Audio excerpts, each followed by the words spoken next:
अध्याय 11 श्लोक 12। Here it is. Divya सूर्य हस्ग्य भावे युपदुस्थिता साहसिसा सहस्य तत्स्य महात्मान। जय श्री कृष्ण फ्रेंड्स।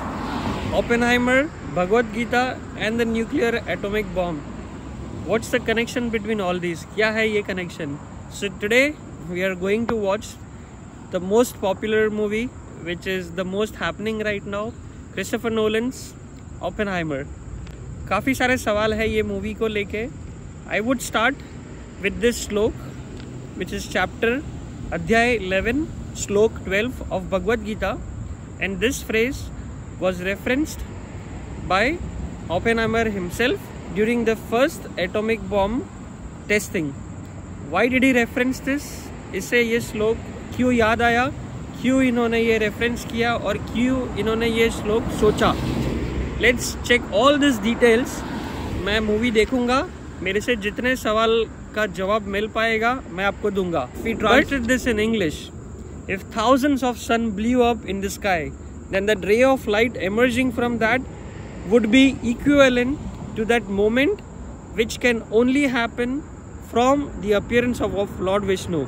और अगर मैं हिंदी में इसको कहूँ तो अगर 1000 सूर्य देवता की किरणें एक साथ अगर आपको दिखाई दे तो वो जो पल है और वो जो क्षण है उसको मैं कह पाऊंगा कि वो और कोई नहीं बट वो स्वयं लॉर्ड श्री विष्णु जी प्रकट हुए हमारे सामने, जिन्होंने ये धरती, ये पूरा जो वर्ल्ड बनाया है वो खुद स्वयं प्रकट हो जाएंगे। तो ये जो श्लोक है ये ओपेनहाइमर ने रेफरेंस किया है। ऐसे कहा जाता है और ऐसे क्यों कहा जाता है इसका जवाब मैं आपको अभी न्यूयॉर्क में खड़ा हूँ मैं, जो कि coincidentally it is also the birth place of Oppenheimer, जिनका पूरा नाम है जूलियस रॉबर्ट ओपेनहाइमर, कहा जाता है J Robert Oppenheimer.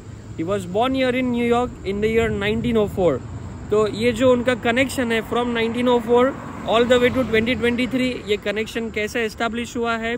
Oppenheimer movie ने, क्रिस्टोफर नोलन ने क्यों और क्या बेसिस पे ये कहानी पूरी लिखी है, ये सब की जानकारी मैं फिलहाल तो नहीं दे सकता हूँ, but let me watch the movie and I tell you all. So currently अभी हम यहाँ पे हमारे घर के सामने खड़े हैं बस स्टॉप पे। हम बस में जाएंगे न्यूयॉर्क, जो कि अबाउट 45 मिनट्स लगता है एनजे ट्रांजिट। मैं आपको बस भी दिखाऊंगा and then from there we are gonna go at one of the oldest IMAX theaters here in United States of America, which is AMC Lincoln, जो कि कहा जाता है कि ब्रॉडवे थिएटर्स का बर्थ प्लेस है। तो it's going to be a fantastic experience. Stay tuned, थोड़ी देर में मैं भी आपको मिलता हूँ। Okay friends, we have just watch the Oppenheimer movie right here in IMAX 70mm। That is to be said कि वर्ल्ड में जितने मूवी थिएटर्स है अबाउट 30, उसमें से ये जो मूवी थिएटर है जहाँ पे हम आए हुए हैं which is AMC Lincoln here in New York is said to be one of those. मम्मी, कैसा रहा आपका एक्सपीरियंस? बहुत ही अच्छा, इतना अच्छा लगा कभी ऐसा देखा नहीं। ओके, चलिए अभी हम फटाफट बाहर चलते हैं और मैं आपको पूरा रिव्यू फटाफट मूवी का देना चाहूँगा। But this is the interior over here right here in the AMC IMAX। पूरा सेक्शन ही यहाँ पे पूरा IMAX का है, as you can see over here in the back. So let us go outside and give you the full review. Okay friends, as I have told you, we have watched this movie here in the IMAX, which is said to be the IMAX 70mm version of this film. Now this movie was recorded with a combination of 15 performance, which is 70mm IMAX plus the regular 65mm. Now given the movie resolution and the enhancement that they have given, what they have done is the movie was recorded in the regular 65mm black and white version, the IMAX regular version, but when they show it on a 70mm the wide screen, what that means is it gives you that extra 5mm of the resolution area, which is nothing but the high resolution film gauge with the negative area, which is said to be 3.5 times more than the regular 35mm motion picture that we see.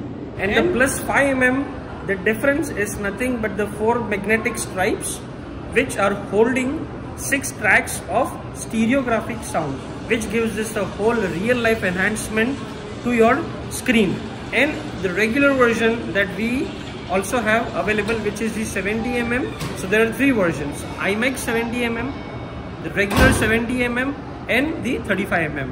Now the original 65 mm which I was talking about is 3 times more than the projection of the light through celluloid rich analog color clearing system. इसके वजह से these are like very technical terms, but I do wanted to highlight the difference between the two. And over here, as you can see, right, this is the IMAX 70 mm version. So we had a fantastic experience all in all about this particular movie. Now coming to the review, coming to the whole connection of Bhagavad Gita that I had told about. Okay, J. Robert Oppenheimer, father of atomic bomb. He was born, as I said, here in New York, 22nd April 1904. At the age of 12, he became the lecturer at the New York Mineralogical Club. Books was his world. Okay. September 1922, he went to Harvard University and studied his various interests in physics, physiology, calculus, chemistry, and English. In 1925, he gained the Bachelor's of Arts in Chemistry from Harvard University. In 1936, at the University of Berkeley, California, he became a full-time physics professor. And in 1942, that was the time when he was recruited for the Manhattan Project. And in the year 1943, he was appointed the director of the Los Alamos Laboratory Project of the New Mexico. And we all know that, you know, how big of a role the Los Alamos Laboratory back in New Mexico played a role for the whole atomic bomb, nuclear energy, and the whole project and the whole theory around it. 1945 was the first testing of the atomic bomb, which was also called the Location Trinity, July 16, 1945. And while it is time during the study in his entire lifetime, he always referenced to Bhagavad Gita for this particular course, which said in the translation, it said chapter 18 from the verse 47, Sregam Swadham Vigunya Paradhitam Sar Anusita, meaning it is always better to do one's dharma imperfectly rather than doing others' dharma perfectly. So he always referred to Bhagavad Gita constantly. The reason behind what I understood the logic, why he always referred to Bhagavad Gita was he was very fluent in science, he was very fluent with his theory of physics, atomy, nuclears and everything. But he wanted to go a step ahead. उनको और science की field से और आगे जाना चाहते थे. So he stepped into the field of universe.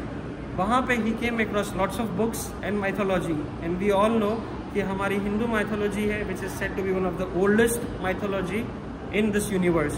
That's how he gained interest in Bhagavad Gita. और जो भगवद गीता का जो कॉन्सेप्ट या फिर जो रेफरेंस दिया गया है, उसमें काफ़ी बार आपको ओपेनहाइमर के इंटरव्यू में भी हमने देखा है, as well as in the movie. और ये जो भगवद गीता का जो अध्याय और जो श्लोक है वो कुछ इस तरह है.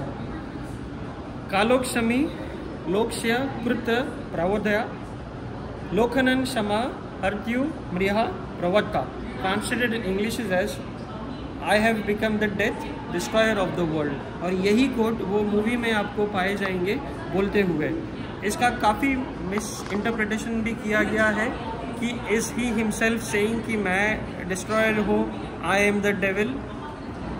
There are two rationals to it. आप दोनों तरह से इसको देख सकते हैं. अगर आपने ओपेनहाइमर मूवी देखी है तो आप ये रिलेट कर सकते हो कि at the end after doing the atomic bomb जो स्ट्रैटेजी उन लोगों ने न्यू मैक्सिको में फर्स्ट टेस्टिंग किया, and then it wasn't against his will to do it for Nagasaki और हिरोशिमा. वो पूरी मिलिट्री की कॉन्स्पिरेसी थी, उसमें उनको पूरा डाला गया था. और इसी में और एक भगवद गीता का रेफरेंस और श्लोक है जो कि मूवी में नहीं दिखाया. वो जो श्लोक है, ये श्लोक हम सबको पता है, हमने महाभारत में देखा था. अर्जुन और कृष्णा के बीच में ये जो एक वार्ता होती है जहाँ पे कृष्णा जी अर्जुन को कहते हैं कि आप कुरुक्षेत्र की जो बैटल है उसमें आप अपने भाइयों के खिलाफ गो against the battle. At that point Arjun कहते हैं कि नहीं, मैं ये बैटल नहीं लड़ूंगा. बट कृष्णा जी उनको कहते हैं कि ये तुम्हारे हक में नहीं है या तुम्हारे हित में नहीं है कि वेदर यू गो और you don't go against the world, you have to go. अगर आप नहीं भी करोगे तो जो श्री विष्णु जी है जिन्होंने पूरी सृष्टि को बनाया है, वो किसी न किसी तरह वो खत्म कर ही देंगे. सो द सेम रेफरेंस जो भगवत गीता में अर्जुन और कृष्णा के बीच जो कुरुक्षेत्र के मैदान में हुआ था, that same exact thing happened in this movie. After watching this movie मैं ये दोनों को रिलेट कर सकता हूँ कि ओपेनहाइमर के साथ भी जो जैसे मैंने कहा गया कि जो लेफ्टिनेंट थे जिन्होंने उनको लास्ट आलमोस की जो प्रोजेक्ट थे जिसमें उनको रिक्रूट किया गया था, उसमें उनको पुश किया गया and the whole conspiracy behind that. So one thing definitely is for sure is that कि महाभारत में अर्जुन और कृष्णा ये दो हमारे, या फिर मैं कह सकता हूँ कि जो साथीदार थे कृष्णा जी के वो अर्जुन थे, या फिर मैं और एक बार कह सकता हूँ कि एक अर्जुन थे, he was the true hero of Mahabharata. But Oppenheimer में there is no Arjuna, there is no Krishna, but there is a lot and lot of conspiracy. अब आप डिसाइड करिए कि आपको क्या अच्छा लगा, या फिर जो ओपेनहाइमर ने किया वॉज इज अगेंस्ट हिज धर्म, और या फिर जो उन्होंने किया that was for his country. That is for you to decide and for us to decide.